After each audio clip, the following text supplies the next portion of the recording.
chemistry between these two teams. Big names. Big home runs. This is the matchup you live for.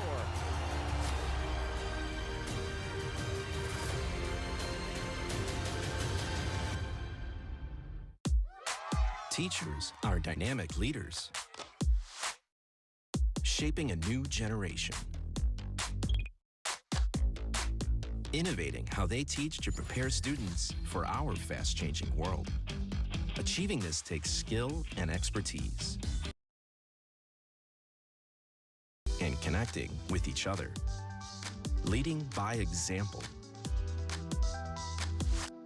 Experience the unique joy of helping students thrive. Teaching is a journey that shapes lives. Are you ready? Explore teaching at teach.org. Some days are just better than others. I think you should go talk to someone. It's not that easy.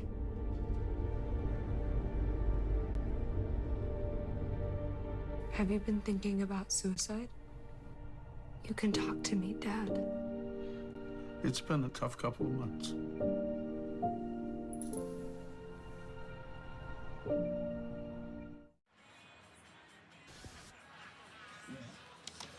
Yankees win 15-5 to take the series against Milwaukee. We take a look at the Cadillac player of the game. Well, what a day for Anthony Rizzo in the second inning. He gets a double. Then you're going to get a base hit in the fifth. Another double in the seventh going the other way. But here's the big hit. Number 5 on the year, but more importantly, number 300 of his career. 4 for 4 for Anthony Rizzo. And we'll hear from Anthony with Justin in the postgame show. You see the numbers? It took 3 hours and 21 minutes, the Yankees' longest game of the year. Yankees 15 or more runs in back-to-back games, only the 15th time in franchise history.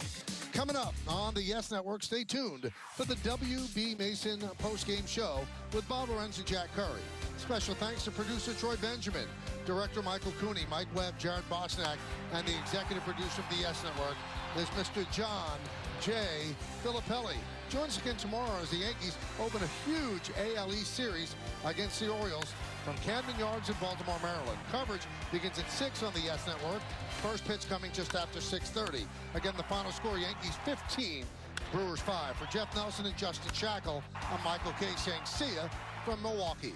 Now let's go to Bob Lorenz and Jack Curry, who are standing by in the Yes Network studios with the postgame show. Guys? Everybody, as always, it's great to have you with us on the W.B. Mason postgame. Bob Lorenz and Jack Curry with you. Yankees close out the series in Milwaukee with a bang. Another 15-run game, Jack, as we get to your Hyundai opening comment. Just another riot at the bat rack, including that one big inning that started with a little twist. Another overwhelming offensive performance. The Yankees just bludgeoned the Brewers across the last 2 days. Back-to-back 15-run games. Only the 5th time in Yankee history that had happened. You talked about that 7-run inning. They scored 7 runs with 2 outs in the 6th inning. That all happened after the Brewers failed to turn a double play. When Judge slid into second base and the ball deflected off his hand, that worked in the Yankees' favor, and they smiled for the rest of that inning.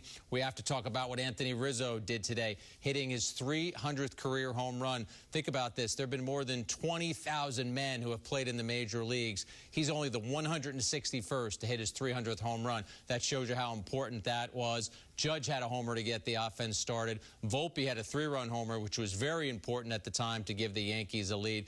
Torres, Trevino had big hits.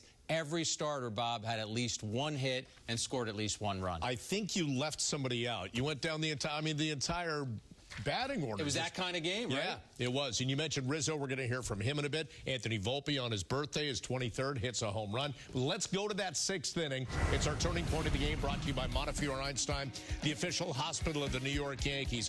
All tied at 6, Jack. And here's that key play. Verdugo grounding to second, and Judge with a slide and the left hand up in a sliding motion. It's not a double play, was it? Yeah, we're going to take one more look at it. The Brewers are waving their hands for interference. You look at Adames, and Pat Murphy, the manager, comes out to argue it.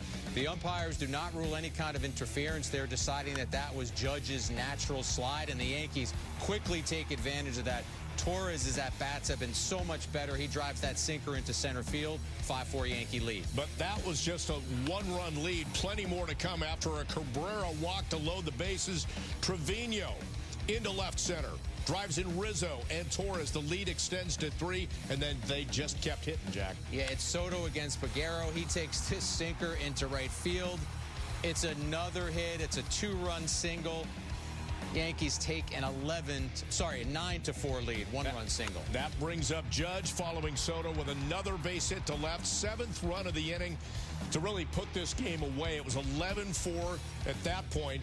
But then you talked about that momentous occasion for Anthony Rizzo coming top of the 8th with the Yanks up 13-5. Yeah, it's Rizzo against Junk. He's going to get a sinker, and he just drills it over the right center field fence. You could tell off the bat that was gone. Number 300 for Rizzo. He did it in a 4-hit game, so he did it in style. And this is a day for Anthony Rizzo to celebrate his career.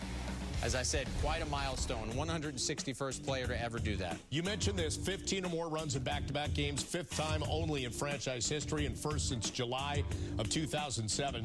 10 home runs in this series. They had 10 in their previous 11 games. 7 runs in the 6th inning, the most in any inning this season, and 7 hits with runners in scoring position. That's a season high as they went 7 for 18 with runners in scoring position. Right after the game, Justin Shackle caught up with Anthony Rizzo on the field.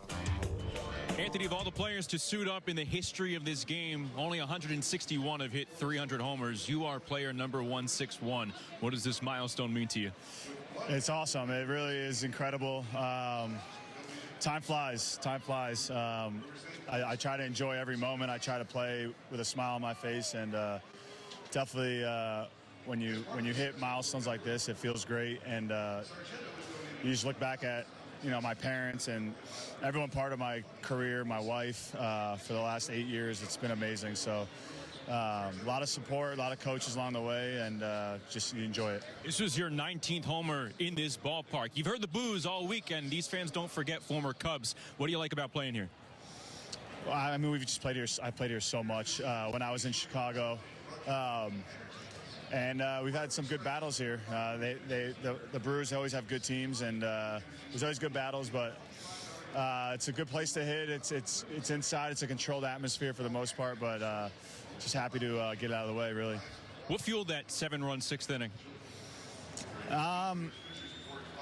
It happened fast, really. But I think that they had a mishap on the double play, and we took advantage of it. And in this game, you got to capitalize on mistakes.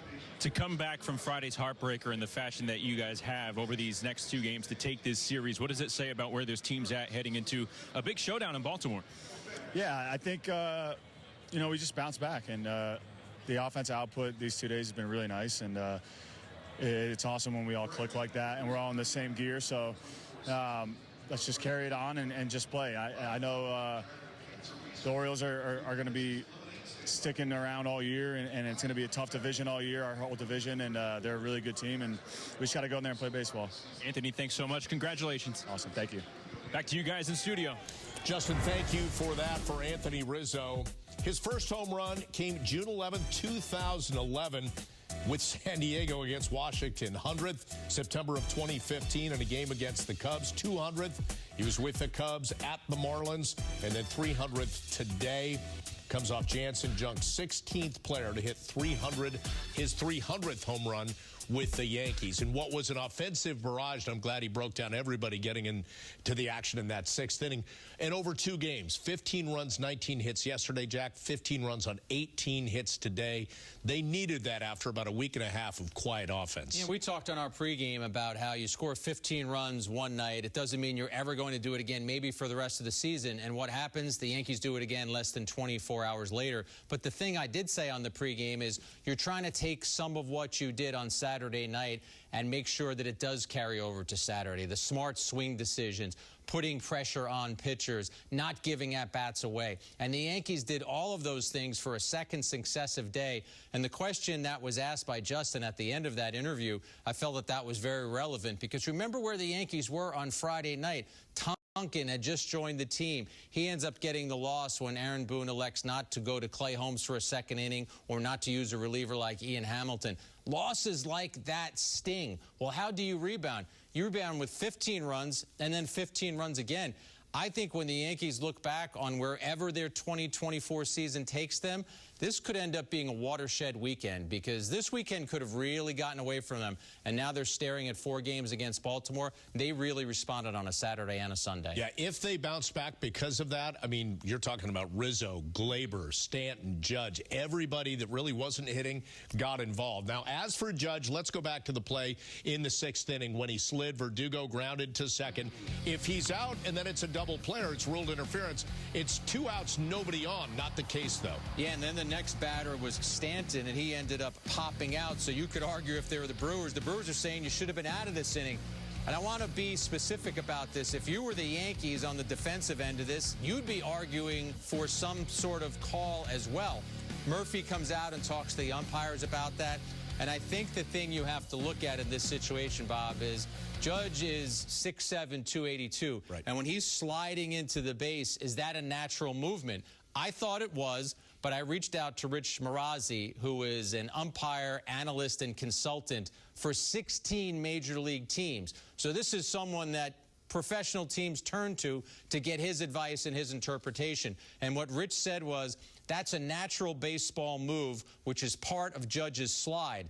In his opinion, Judge did not do anything intentionally to interfere with the throw. So that's what Rich had to say about that play. I'm sure the Brewers and their fans will argue and say, well, he obviously threw his hand up in the air. But there is evidence this season that that's the way Judge slides. That's the way he slides into second base. And we're going to show you that right now. Yeah, you take you back to Thursday when he had a slide going into second base. You're going to see the exact same thing, Jack. You're going to see the exact same play by Judge. He hits the dirt. The arm goes up.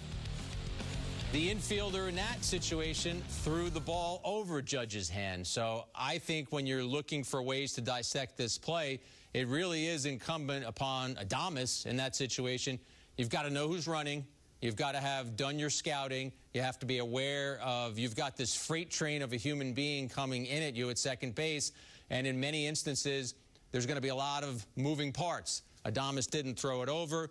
Judge deflection, whatever you want to call it, ends up being pivotal. The Yankees score 7 two-out runs in that inning. So I think that inning is going to be memorable for a lot of reasons going forward. Jack, one thing you said there is key. Know who's running. If Judge is 6 foot, 6'1", Adames' throw goes over that left hand, and it's a double play. Not the case. It's a big man, 6'7", running. It's a big man running, and I also think it's a smart baseball player. It's someone who knows that he is a big target, and if you're going into the base and you can make yourself a bigger target, because obviously everything has changed about the way that base runners go into second base. Back in the day, of course, you could take a middle infielder out. That doesn't happen anymore, but you are allowed to slide right into the base.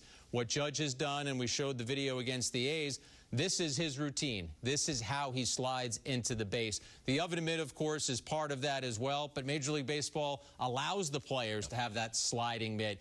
That is something, and Rich Marazzi mentioned this to me, that is something that Major League Baseball may evaluate, the oven mitt end of it. All right, we got to take our first break here on the WB Mason postgame. We'll hear about that. We'll hear about that big 7-run six and much more coming up when we hear from the manager, Aaron Boone, right after this. Stick around.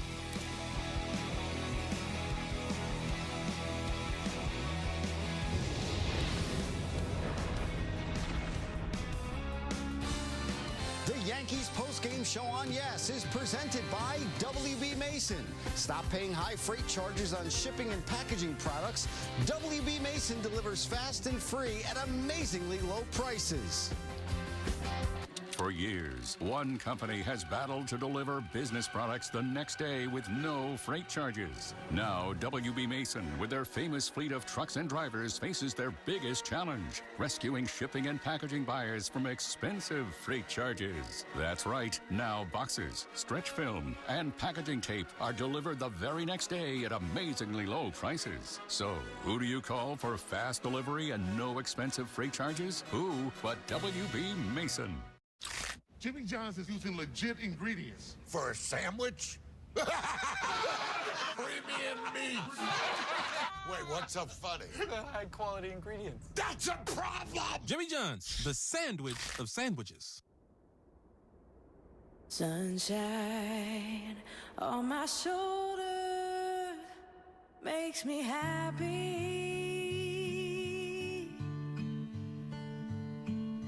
Sunshine in my eyes can make me cry.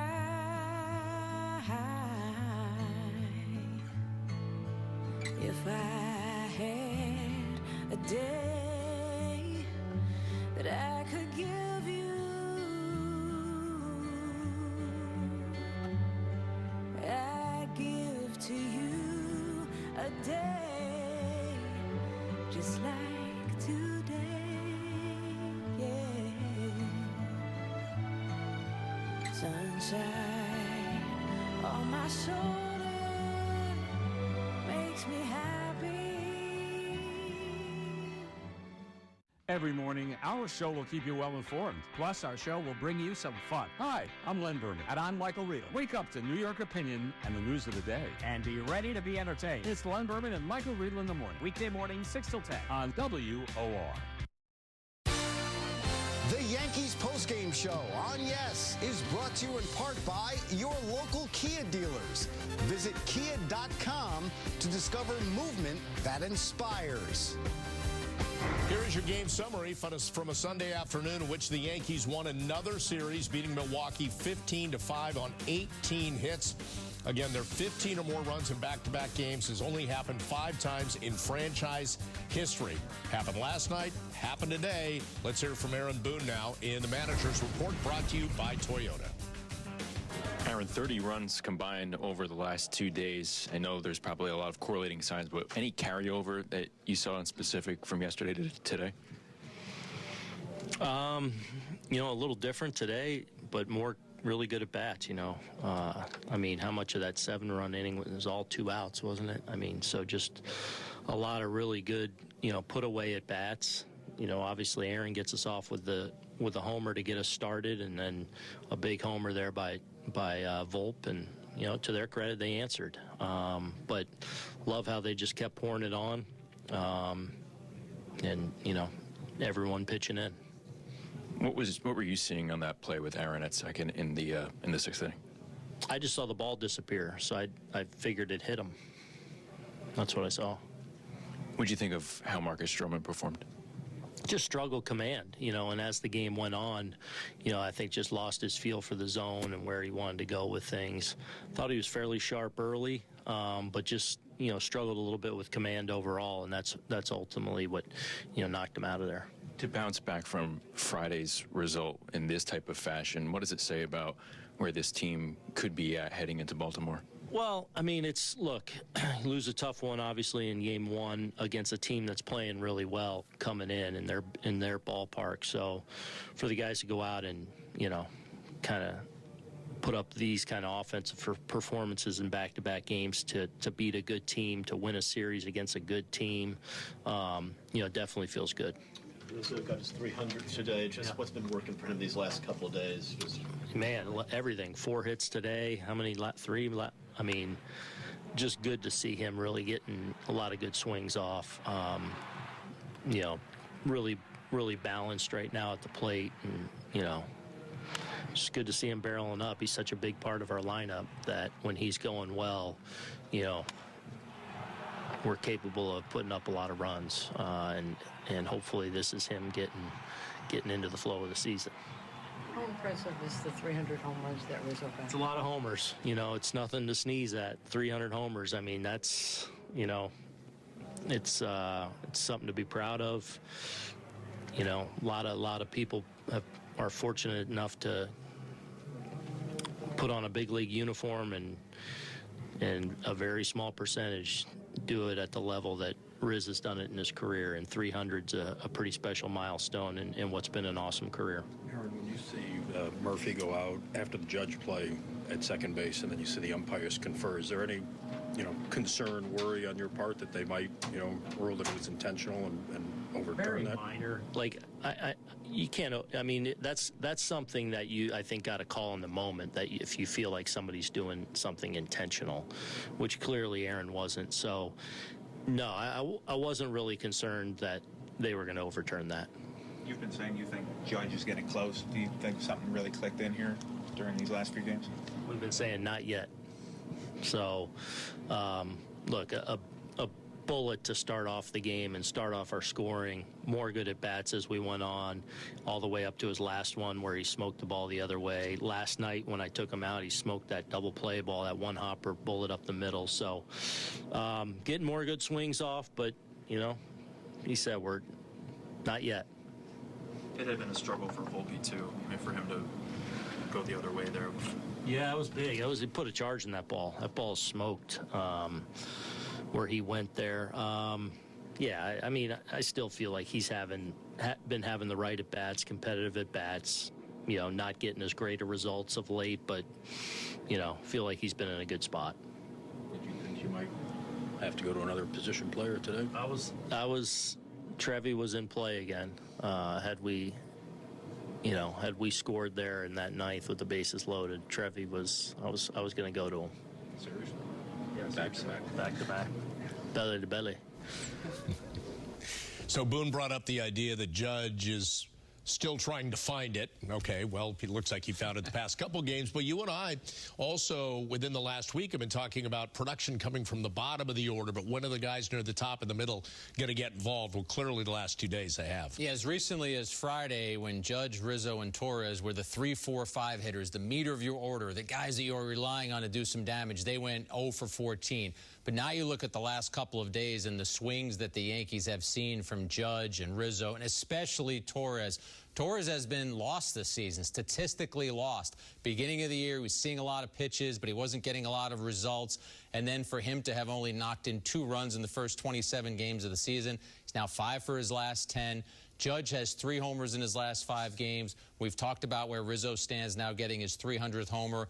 And when you struggle at the beginning of the season, Bob, you're trying to chase numbers. Well, how about this? At this point, Judge is on pace for 34 and 100. Yep. And Rizzo's on pace for 28 and 84, which probably isn't too far from where the Yankees would expect him to be. I think they expect Judge to hit more homers than that. But my point is that eventually you knew those guys were going to hit. And after a few positive days, they're getting closer to who they need to be. We got to take a break. More coming up here on the WB Mason postgame. We'll focus on Marcus Stroman getting this start today, and we'll hear from him as well. So stick around for that on the WB Mason postgame.